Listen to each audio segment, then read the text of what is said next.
You are always such an inspiration to me.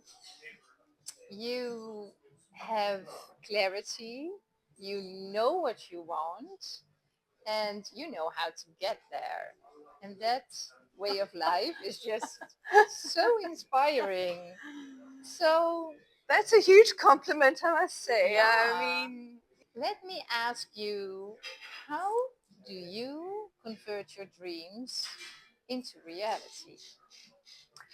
I begin by just having a vision, I guess, of something that I really, really want, desire, if something that I want to achieve, or something like whatever, a material possession or a trip or whatever. Mm. And I just focus on that constantly. Whenever I've wanted something, I've just focused on it. It's become like a goal. And But you just don't seem to see the limitations. You just think in possibilities and you overcome all the hurdles. So how do you get there? or So you have overcoming this dream. How do you translate that into reality? life is one big hurdle race. It's all I know. But you just carry on going. I'm like a racehorse with blinkers on. You know how they put blinkers on horses, and you just carry on going. I just focus on the goal and You feel do everything that I can to achieve that goal, physically, mentally, emotionally, in every single way. And then I usually achieve it. can you yeah, that's it, huh? But it seems when you say it, it seems so easy, but then still to take it on and I think it is not that easy I've become accustomed to doing it because I just started doing it and it's become sort of second nature to me. But I think it does help to know how to do it. so you have this really strong feeling of a certain clarity. I need to get there. So are there any so you say you feel it. Yes. And then How do also, you feel it? well, I feel it right from inside the bottom of my heart and through my whole body. I just know that I'm going to achieve it. I don't believe I'm not going to achieve it for 1 second. I believe it 100%. I also think writing something down, which I usually do, and I think writing a goal down is a huge thing. It really helps in black and white, handwritten, not on the computer, just write by hand. And reading it out aloud also helps. Like what's your ritual? How many times when you wake up, when you go to bed? Like when I met my husband, I'd been sick of all the types of guys I'd been dating, and I just thought, right, I'm making a list of everything I really want in a guy because, I'm tired of all this nonsense. So I wrote a list of like 5 pages of everything positive that I wanted in a guy. 5 pages. Yeah, 5 pages. I left a lot off the list. In Still. hindsight, I want to add. Can I add some extra? But anyway, so I wrote a list of all the qualities, how he made me feel. We had the same interests, strong family values, all these lists and lists. And I read it out aloud every night after I'd written it, 5 pages. Read it out every night for 2 weeks, and burnt a pink candle and put a rose quartz crystal on top of it. Yeah. Every night was my little ritual for 2 weeks. And then I forgot about it. I threw it under the bed and that's it. And 3 months later, I met my husband, just like that.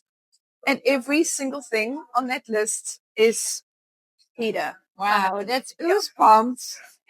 So, yeah, as I say, I left a lot off the list, but it's amazing. Everything Things to work on. Yeah, so things. Can I go back and add? No. Once you've done your list, that's it. You got what you wanted. So yeah, and I just think that helps to write it out and to read it out, and also to have an image in your mind is very important. A lot of people are also very visual. Yeah. So I've also cut pictures out of magazines, stuck them on. When I wanted to have my baby, that's what I did. Yeah, that's also an amazing story. Yeah. Tell us about that. So that story was, I wanted to have a child really badly, and I was told by 3 different fertility doctors that I How couldn't old have were you children. at the time? I was 38, and I didn't believe it. I refused to believe it. So that they was the number told one you, thing. 3 doctors told you, You're not even a impossible. candidate for IVF. Use a donor egg or adopt. And I was like, no, I'm not going to do that. I refuse. So I made a whole board. I cut pictures out of magazines and whatever. And I did a whole like creative board of what I wanted. This huge baby boy in the middle. Meanwhile, I thought I was felt pregnant. You were having a baby boy. No, I thought I was having a girl. Oh. And then when I looked at my board, I thought, but I stuck a picture of a boy there. I mean, honestly, a huge boy.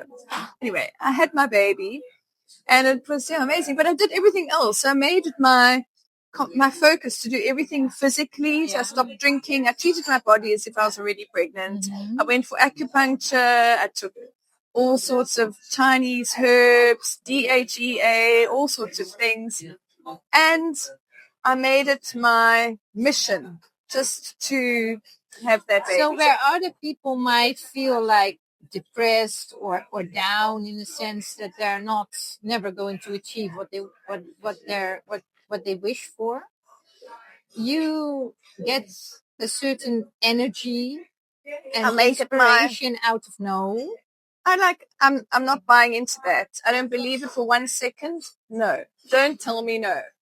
I will. It makes you more determined. Yeah.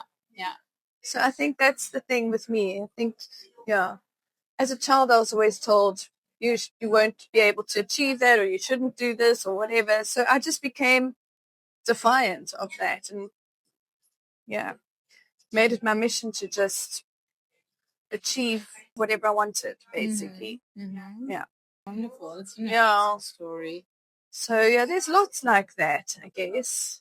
I think it helps to definitely focus everything that you can onto your goal. And if you would meet somebody now and he or she would tell you their dream, do you have any advice you could give them? Definitely do not give up on your dream. Believe 100% in your dream. And there are no obstacles. You can overcome all the obstacles. There's nothing should stand in your way of achieving whatever it is that you want. I think we're all limited by our own brains. And once you've expanded your brain and realized that you don't have to be limited by your thoughts, you can achieve whatever you want. Thank you.